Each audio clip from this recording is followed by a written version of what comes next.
Phénomène habituel sur la route du Tour, qui est le truc qui va avec la bouteille de Ricard. C'est-à-dire qu'on met parfois pas beaucoup d'eau et beaucoup d'anisette. Et quand on s'infuse des litres entiers de ce breuvage estival, généralement ça laisse des grosses traces. D'abord il y a la coupe rose certes, mais c'est surtout que les gars ils sont ingérables, totalement ingérables. Alors on dit ça avec une certaine forme de plaisanterie. Mais quand ils commencent à être un peu trop excités, le risque là est avéré. On a également ceux qui veulent absolument passer à la télé. Ça, c'est un deuxième sport national.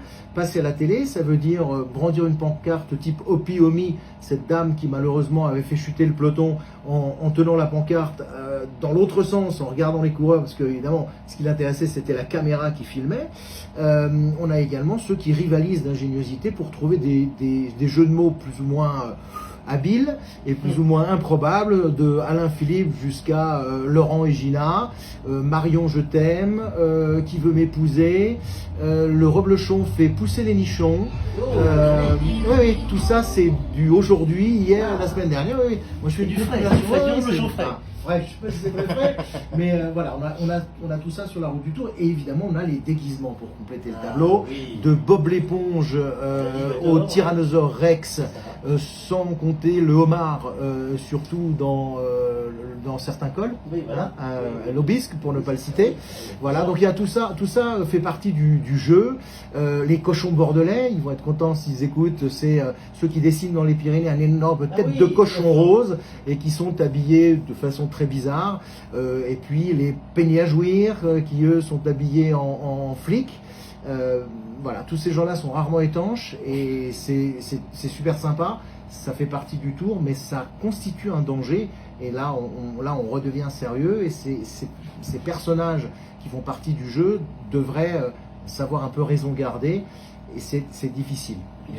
On a même vu apparaître depuis quelques années les fumigènes aussi, SNCF. Oui, ça c'est tout très à fait. dangereux parce que Absolument. quand on les craque à côté de quelqu'un, une fois que la fumée est partie, 30 secondes après, elle s'évapore. Mais quand c'est craqué à côté du visage de quelqu'un, que ce soit une voiture accompagnatrice ou que ce soit un coureur, il faut savoir qu'il y a un jet de poudre.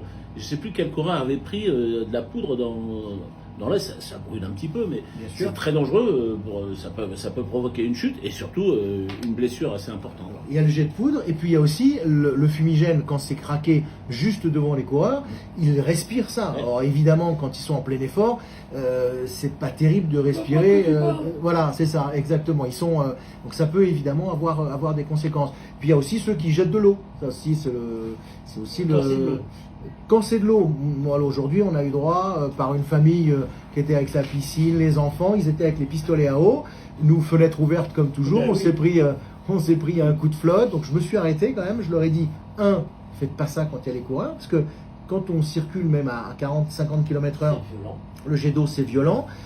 Quand ça prend le pilote, le coup de volant, on est dans le décor. Et puis, une fois j'ai du 220 dans la voiture, j'ai dit si vous voulez pas que je crame la bagnole à côté de votre piscine, ça va faire mauvais genre, donc évitez ce genre de choses-là. Et ils étaient désolés, ils ne savaient pas, ils disaient mais nous on croyait que c'est sympa, c'est l'ambiance du Tour. Je dis oui mais non. Faites pas ça, vous l'avez fait sur la caravane, je suppose. Bah oui, toute la caravane. Voilà. Donc les gens se rendent pas forcément compte du danger que ça peut constituer, comme nos amis Aviné et Biberonnet à la Binouse, qui eux ont toujours ce problème d'essayer d'être au plus près des coureurs et donc de refermer. Ce qui fait que devant, si une moto ne peut pas passer, si un garde républicain est obligé d'accélérer, il risque d'y avoir aussi des gens qui se font un peu taper par les véhicules et les motos.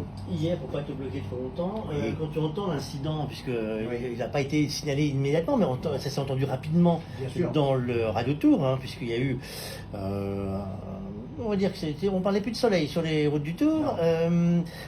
Tu t'es dit, zut, il y a un truc qui ne va pas dans notre dispositif.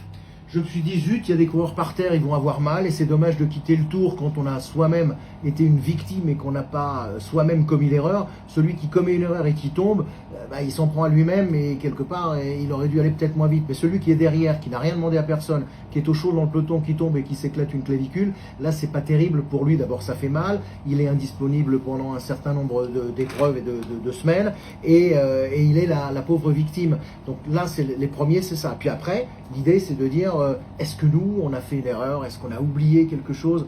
Et là, on essaie de comprendre. Moi, je me suis immédiatement arrêté, j'ai branché une télé, j'ai regardé sur mon écran, savoir s'il y avait une raison ou pas, si on était dans le coup ou si on était hors du jeu. En l'occurrence, on n'était pas du tout responsable. Comme aujourd'hui, la chute qu'il y a eu, c'est une main. Un spectateur qui avance sa main, un écart, le coureur tombe, derrière ça s'empile, et là encore, on a des coureurs qui souffrent pour une bêtise humaine, mais des gens qui ne veulent pas faire mal. Enfin, c'est des personnes, tous ces gens-là sont pleins de bonnes intentions, ils sont dans le jeu, dans l'engouement, dans la fête, mais malheureusement, la fête peut parfois tourner au vinaigre. Tu as encore